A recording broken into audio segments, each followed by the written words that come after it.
And you're live. Hello, everybody, and welcome to Forever Red Devils. This is your latest Manchester United news on a Monday morning, and what a weekend we have had. 4-0 against Everton. We remain undefeated since the sacking of Erik ten Hag, and we currently now sit just 4 points off of that Champions League spot, currently occupied by Brighton, and very, very interesting weekend of football. Manchester City currently sitting in an absolute crisis. They are 11 points off the lead at the moment after going down to Liverpool. Currently sit 9 points ahead. But the main thing for Manchester United is that we are just 4 points off of Brighton and Manchester City, who are currently tied in that fourth position. So Champions League is very, very much on for United, and a massive game coming up on Wednesday against Arsenal. It is at the Emirates, so we're going to have to be our best if we are to get a result. But at the end of the day, why not? And this is the main thing. It's about belief. So the biggest positive for me of the last sort of week and a bit, under Ruben Amorim is the belief that the players are going to start to get. There's always going to be a bit of a new manager bounce, for example. But when you get a result like yesterday and you start scoring, 4 goals and keeping clean sheet, for example, all of a sudden the defense suddenly starts to feel more settled in the new formation, new system. The attackers, Marcus Rashford going and scoring 2 goals. Joshua Zirkzee hasn't scored a goal since August, going and scoring a goal. You're now sitting there going, well, actually, we're starting to actually believe in the system, and maybe this system is going to really play to our strengths. And you start to believe in the manager as well, because we have progressively seen improvement within a week in terms of how we're now settling into the system itself. And look, we probably could have conceded a goal yesterday. I thought that, even Ruben Amorim said that Everton might have deserved more. But the main thing is, when you get a result like yesterday, you start to trust the process, and there'll be so much belief going into Arsenal on Wednesday, which I don't think anybody would have been said would have been the case a couple of weeks ago. So that is the main thing. We've sort of getting through that new manager bounce. Now it's about taking it up a notch. How do we keep taking sort of steps further up the table? How do we keep moving forward? And we're going to be talking a little bit about what Ruben Amorim had to say in the wake of yesterday's game, as well as just how important the result it actually was. Because I don't think anybody's really, maybe a sort of realizing, just in terms of the type of game, why it's almost such a bit of a perfect game in terms of the right players giving contributions and the like. And also, this is a side that has struggled to score goals. Not struggled to create chances this season, but a struggle to score goals. And yesterday we saw a Manchester United side that was far more clinical. And when was the last time we won 4-0, for example? You got to look at our recent results. We've been scoring goals recently, and we have scored goals throughout, sometimes during the season, but we've also conceded goals. So even that 3-2 over Bodo Glimt, I thought we were much better than that result, implied. We scored 5 goals against Leicester in that round of 16 game, but we also conceded 2. So the last time we won by a 4 sort of goal threshold was against Barnsley, and that was all the way back in September. And before then, we had beaten Southampton 3-0. It was a 10-man Southampton as well. So we haven't really had a result like that in the Premier League so far this season. And we're hopefully really sort of peaking at the right time, because it's a very, very hectic schedule. If we can get past Arsenal, even if we take a draw, for example, on Wednesday, that would be absolutely massive for the season, because you've then got Nottingham Forest on Saturday. You're thinking it's a very winnable game. You then got to go, away in the Europa League before hosting City. And at the moment, it's an interesting time. Do you want to be playing City right now or not? They are in a crisis. They're in a massive crisis. They haven't won a game since October. Pep Guardiola, since his contract extension, hasn't won a football match. And they looked very, very beatable at the moment. And they are in a bit of a mini injury crisis. But the problem is, you also think, well, how long can this Manchester City crisis really last? They're too good of a squad to continue this run. So that's what's going to be very interesting, is going into that game, which is next week. Where are both teams going to be? Are we talking about a United team which is really on the up, for example, for the conference? Potentially might get a good result this week. Or are we talking about a United team which might also still be kind of sort of hitting their straps under Ruben Amorim, and they're still trying to find, I think this is the main thing, they're still trying to find the team. So the one thing that Ruben Amorim promised to do, that he really has done, and I'm really enjoying it, is the rotation. He said that this team, the players need to feel part of this team, that we need to try different combinations. We need to give these players opportunities to play, and you can't just, bin the entire, or half a squad, for example, and decide they're not good enough. You've got to give these players opportunities to prove that they're good enough, for example, to make them feel like they're part of the team and the likes. And he really, really has done that. We've seen so much rotation so far throughout his first couple of games. Now, what will be interesting is, we've played against Ipswich, Everton, and Bode Glimt. Now, not phenomenal opposition, if we're being brutally honest.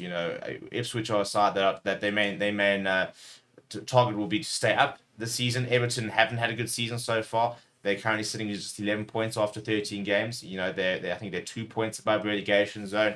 And we're talking about Bode Glimt, who are, at the top Norwegian side. This Wednesday, for example, is the first big game under Ruben Amorim. And it's going to be very interesting to see what his team looks like, because now he's had 3 games where he has rotated. We've seen Atul Malacia, we've seen a Luke Shaw, for example. We've seen Kobe Manu come back, although he's not available on Wednesday, as is Lissandro Martinez.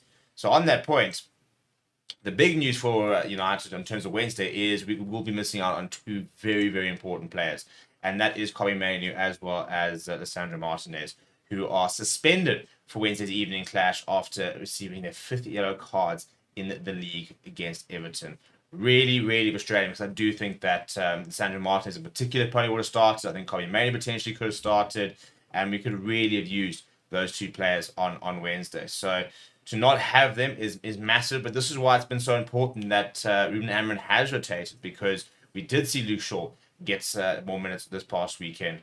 For example, we have seen Mason Mount giving opportunities. We've seen a lot of players getting opportunities in different roles as well. So hopefully, anybody who gets picked on Wednesday, it's not going to be like their first time under Ruben Amorim. They would have played at least 1 or 2 games, and will be hopefully a bit more settled in the system, because we're going to have to be at our very best to get a result against Arsenal.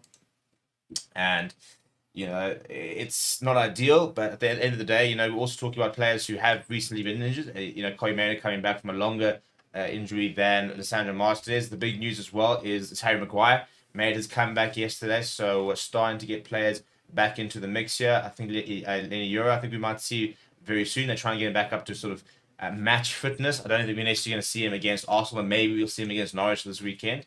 Sorry, Nottingham Forest.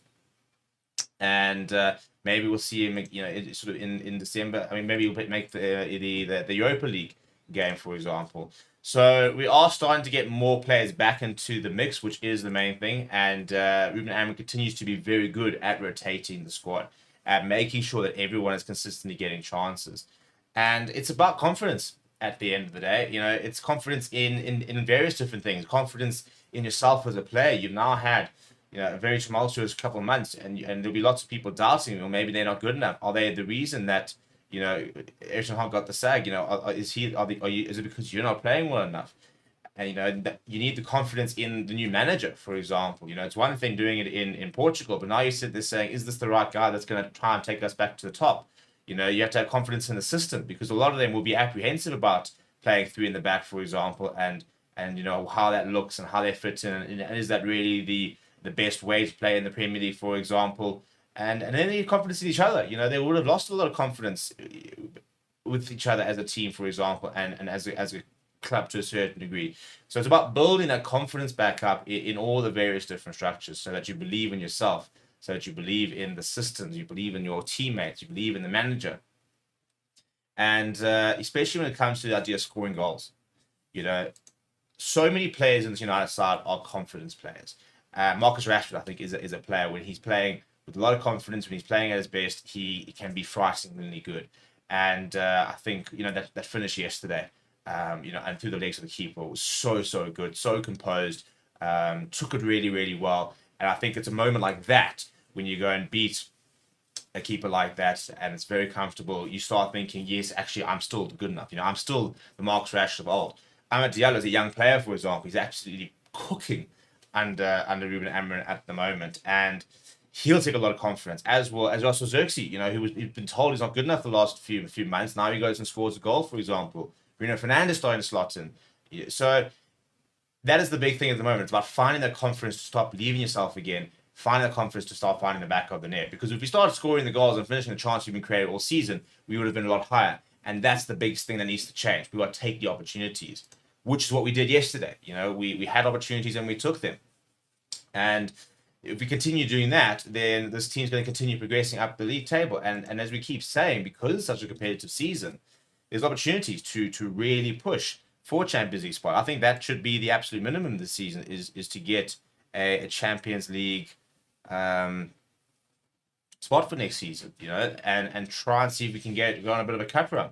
If we go and beat Spurs, for example, in a couple of weeks' time, then all of a sudden you're sitting in a semi-final, and you're then thinking, well, you're two games away from winning another trophy.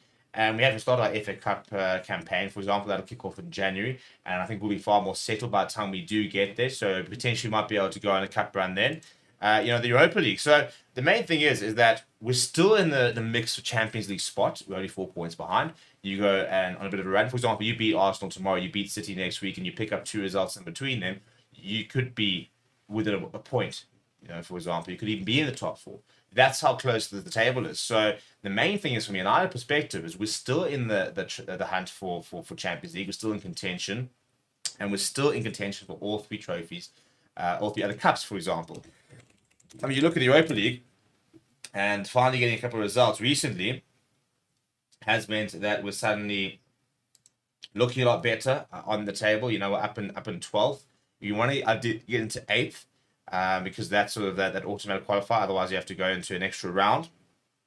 But at the moment, Rangers currently sit in 8th, and there are Ajax, Lyon, Rangers, Spurs. And Spurs and FCSB. They're all currently sitting on 10 points. United is sitting on 9. So when we go into our last group game next week, we got to try and confirm 12 points, and then we got to hope that 12 points is enough to be in that top 8. There's no guarantee that it will be. For example, you're going to need the likes of an Ajax, Lyon, Rangers, or Spurs, or SCB to drop points. You're going to need probably at least 3 of them to drop points, either draw or lose, for example. At the end of the day, the only thing we can control is our result. We're going to need to go and get a victory. And, we manage to do that, and you get through the next round, then you're into the Europa League, and hopefully feeling quite confident now moving forward. And we're taking on Victoria Pleasant next week, which is a side that you should be beating, really. It's at the end of the day, to be fair, this is what we've been saying about the entire Europa League, and they're actually coming tied in points with us, to be fair. So they've got a lot to play for next week, but it's not a side we should ever be considering not beating, even if it is away, for example, and it becomes a bit difficult and it becomes a bit of a tough away trip going to the Czech Republic and playing over there against a team that is currently second in the league after Slavia Praha. But you expect to go and get a result there, and you get a result there, you put yourself in contention for that Europa League spot, the next round, for example. You then continue to be one of the favourites in the Europa League. So it's very, very much still a season that is salvageable. And what Ruben Amorim was saying is how he's basically going to be judged. So after the victory against Everton, Ruben Amorim said that he will be judged on the place he finishes at Manchester United. Saying, I'll be judged on the place that we finish. If I said no, you will say that I cannot be a Manchester United manager. He says, I want to be honest with our fans, so let's focus on the performance, not the results. Let's focus on the next game and look at the performance. And I understand what he's saying, because he's saying, on Thursday, for example, we played a lot better than Bodo Glimt and won 3-2. He said Everton played a lot better than, maybe Bodo Glimt did last weekend, and they lost by 4-0. But it is a results-based business at the end of the day. And I think for him, the main thing will be performance in terms of how we are starting to adjust and getting used to the system, how we're managing to go out there and play the way he wants to play and start becoming a team that can beat the best teams in the world. And that's the big thing. That's where his sort of progress is. But at the end of the day, we've still got so much to play for the season that we have to be looking at the results as well, because we can't afford to not, to now go on a bit of a bad run and all of a sudden drop out of the top 4 race, because at the moment we're firmly in it, and we need to make sure that we stay in it and that we don't just lose a couple of stupid results. Now, we're not going to go and win the title, for example. We're sitting, 15 points behind Liverpool. Liverpool would have to go on an absolute appalling run if they were to not, win the Premier League this season. I think that they've been very good in a season where all the other teams have dropped off. There's no doubt about it. City lost 3 games the entire last season. They've already lost 4, and it's December. Arsenal haven't been as good as they were last season. Chelsea went on a really good run, then they had a bit of a tough streak. Now they're sort of coming back to it, but they're very inconsistent. So at the moment, Liverpool are really benefiting from the fact that they've got a settled squad with a very calm new manager, and they're playing very well in a season where City have been absolutely nowhere, where Arsenal aren't quite where they were last season, and there's competition. And credit to them. At the end of the day, that's how big clubs need to function. You need to be in a situation where you are consistently good enough. You've got long-term planning, for example, and you can have things like a Jurgen Klopp leave. And ironically, Arne Slot could win this Premier League in his first season. And lots of people spoke about that Liverpool Premier League win under Jurgen Klopp, saying it was a COVID Premier League, for example. There were no fans in the stadium and the likes. This will not be that. This will be a fully blooded standard Premier League. And he would have done this first season potentially. Now, yes, I think a lot of work has to go to Jurgen Klopp in terms of the work he put into building that squad and the likes of that. But again, it's about having that long-term planning so that you've got the depth to contend. And I think that's where City are struggling at the moment, because all of a sudden they've got some injuries. Rodri not injured, not playing. And yes, every team's going to struggle to cope without the best player in the world. You won the Ballon d'Or. But I think we're seeing a lot of players in City that just aren't quite good enough and managing to cope.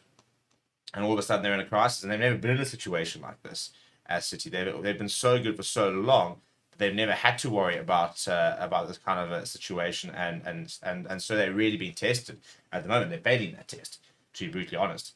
So hopefully we have an opportunity to catch them up and to try and take them on at a time when they're doubting themselves, and hopefully at a time when United confidence is very, very high. Speaking of a player whose confidence is going to be very high, it's Marcus Rashford. And yesterday he spoke about how motivated the players currently are feeling at the moment. He said, we all as individuals want to get back to our best and then push to improve. So even the bad moments, you are doing the right thing. He said, speaking about the manager, and he said he's coming in a really busy period, and hopefully the connection keeps building and growing. He's coming with a great attitude, and it's passed on to the players. He said the result was good, but we were pragmatic. It was not pretty, but we were pragmatic. We did our job, which is to win. So this is the main thing, it's about, I think that's a very important point, playing badly and getting results. Not saying we played badly yesterday. Yesterday was a really good game.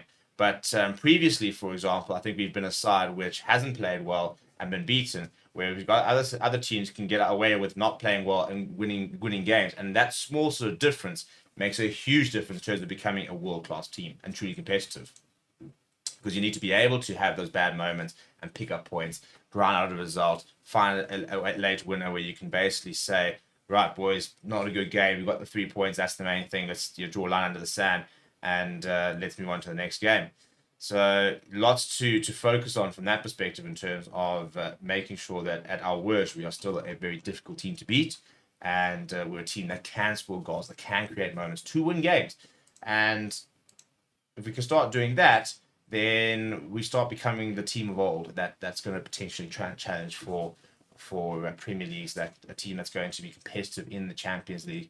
And we want to get back to those big nights, don't we? We had Liverpool beating Real Madrid this week. That is what you want from United. You want Real Madrid coming to Old Trafford. You want a Juventus coming to Old Trafford, playing against the Milans, playing against Bayern Munich. You want to go back to those big European occasions, having a Barcelona coming back to United, going to play at the Nou Camp. And we just haven't had those moments for many, many years. And once we get back into that and be competitive, that's when we can start, being the bigger club that we once were. The main thing I think is that I'm feeling very positive as a United fan, which we haven't had much reason to for a long, long time. And hopefully it's going to really continue, because I do think that we have made the right decision with a good manager, but I do think that we've got so much we still need to get right under him. And I think it is going to take time. So the question is, how much can this new manager bounce confidence carry us through, and to the point that when things might start going badly, we still have enough confidence in the system to not panic and to sort of just believe in the system and know and understand and believe that things will sort itself out, and that we can continue not panicking, being in a crisis mode, sack another manager, for example, and go back to square one, which has been the United story for the last decade, really. So we're going to wrap up there, people. Please do smash like on the video. Please do subscribe to the channel as well. We will be live once again this evening, 7:30 UK time, and we'll see you all then. We'll be live today, tomorrow, Obviously, we'll have a pre build up on Wednesday for the Arsenal game, as well as our reactions and the likes. So